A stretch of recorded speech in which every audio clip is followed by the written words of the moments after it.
With yet another strong performance against the Rams, Mac Jones has quietly resurrected his career in the Bay Area. This season, for instance, PFF has Jones graded as the 11th highest quarterback across the NFL, with an overall grade of 76.4. Unsurprisingly, this has led many to question whether Purdy, a player Shanahan said would not be fully healthy for the remainder of the season, should play at all. I mean, even Tom Brady and Richard Sherman have supported Jones replacing Purdy. In other words, once again, a quarterback controversy is brewing. So in this video, we'll try to give some context to all of this noise by looking over Jones' most recent outing against the Rams to understand his success and understand if Purdy could do this as well. We then will examine which quarterback is most likely to start the remainder of the season and why Jones' play has made it almost certain San Francisco will move off a quarterback this offseason. Initially, to start out though, I did want to look at Jones' most recent performance against the Rams because he was absolutely dominant. And one thing that's really stood out this entire year for Jones is how smart of a quarterback he's been. In Shanahan's system, he truly understands how to read the defense and where to go. One thing Shanahan routinely does, for instance, is run motions pre-snap. This helps the quarterback understand if it's man or zone based on how the defense responds. Here on Jones' touchdown pass to Jennings, for instance, Jones knows the splits is not only most likely coming, but it's most likely man on the back half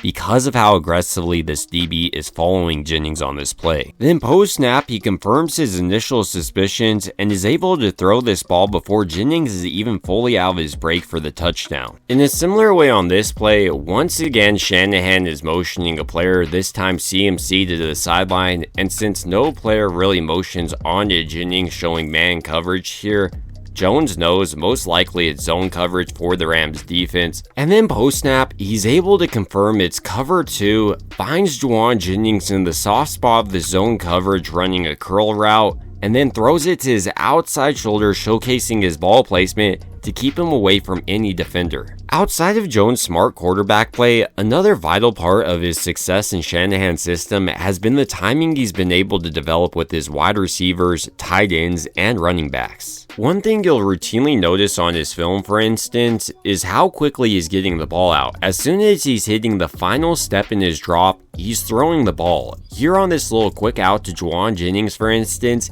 he's taking his 3-step drop. As soon as he hits the final 3rd step, he's stepping into this throw even though Jennings hasn't come out of his break, and once again, he shows off phenomenal accuracy on this play. He's placing it only where Jennings can get it, and Jennings turns up the field and gets 7 here. In a similar way on this connection to George Kittle, once again Mac Jones shows off great timing. He's hitting his 3rd step in his 3-step drop, and because he's able to identify this safety manned up on Kittle, he goes that direction and picks up 20 here. Jones' ability to get the ball out quickly also means he routinely beats the blitz. Like here on this play, once again, as soon as he gets to the top of his drop, he's able to identify Jennings coming open, and if not for the fumble, it would have been a major gain here. Outside of Jones' timing, another vital part of his success in Shanahan's offense has been his ability to play with touch throughout this season. To really illustrate this point, here on the seam pattern, he has a very small opportunity to attack the Rams defense, but he's able to fit it right between 3 defenders and successfully pick up 22. It's also worth noting Jones is the perfect play-action quarterback for Shanahan's system. To really illustrate this point, here on this play, he flips his back to the defense, but because he's such a quick quarterback to identify what the defense is doing, he identifies this defensive back coming on the blitz,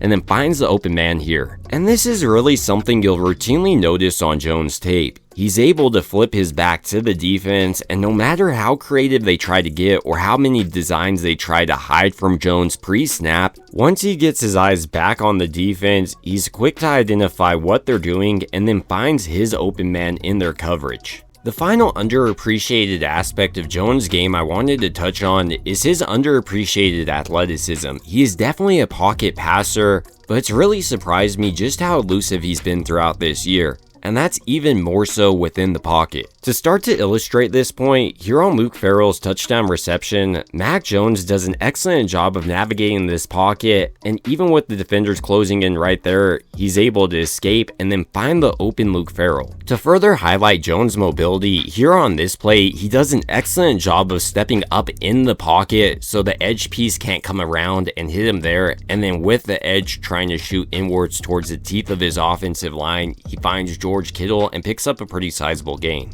All of this is to say, Jones did exactly what he sought out to do with signing with San Francisco this offseason, proved that once he does have a decent supporting cast around him, and I mean even this year it hasn't been the best supporting cast, he can excel. That's not saying he's been perfect this year, as he could do a better job of maybe going through his progressions more frequently, and maybe has a little bit too much faith in his arm and mobility, but he's still a pretty solid quarterback. But now we need to talk about the argument he should take over for Purdy. Obviously, it seems likely Jones will just continue to start if Purdy isn't fully healthy for the remainder of the season, as San Francisco and Kyle Shanahan has made it clear they don't want to re-aggravate that injury and potentially hurt Purdy long term. With that being said, once Purdy does get fully healthy, I don't think San Francisco will just continue to roll with Mac Jones. He is a pretty great quarterback and has done great things for San Francisco this season, but all the areas I think he needs to improve,